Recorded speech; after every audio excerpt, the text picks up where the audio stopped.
নমস্কার, আমি অপরাজিতা, the private student in charge. এই মুহূর্তে রয়েছে তমলুকে। আমার কাছে আজকে এসছে শিবপ্রসাদ, তাই তো? হ্যাঁ, শিবপ্রসাদ দাস। আচ্ছা, শিবপ্রসাদ কোথা থেকে এসছো? আমার বাড়ি পূর্ব মেদিনীপুর জেলা, থানা ময়না, গ্রামের নাম দেউলি। আচ্ছা, শিবপ্রসাদ এসছে ময়না থেকে। কেমন লাগছে শিবপ্রসাদ আমাদের এখানে এসে? আমাদের আপনাদের কাছে এখানে এসে খুবই ভালো লাগলো। কাজে সবজি জানতে পেরেছি, খুবই ভালো লাগলো। আচ্ছা, তো ওর মা ম্যাডাম মাকে নিয়ে এসে, তো আপনার কেমন লাগলো? ভালো লেগেছে তো? তো ওনার মা চাইছেন যে শিবপ্রসাদ একটা কোলাঘাটের ভালো হোটেলে জয়েনিং করুক। ওরা একটা স্বপ্ন যে নিজের ছেলে দাঁড়াক একটা নিজের পায়ে ভালোভাবে। তো আমাদেরও সেটাই চেষ্টা থাকলো।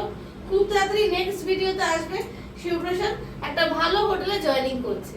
তো তোমরাও যারা শিবপ্রসাদের মতন ফোন দূরে থেকে ফোন করছো, ভাবছো যে কিভাবে যাব, আমাদেরকে ফোন করো, আমরা গাইড করব এবং একটা স্টার হোটেলে ভালো জায়গায় পার্মানেন্ট কাজ করো।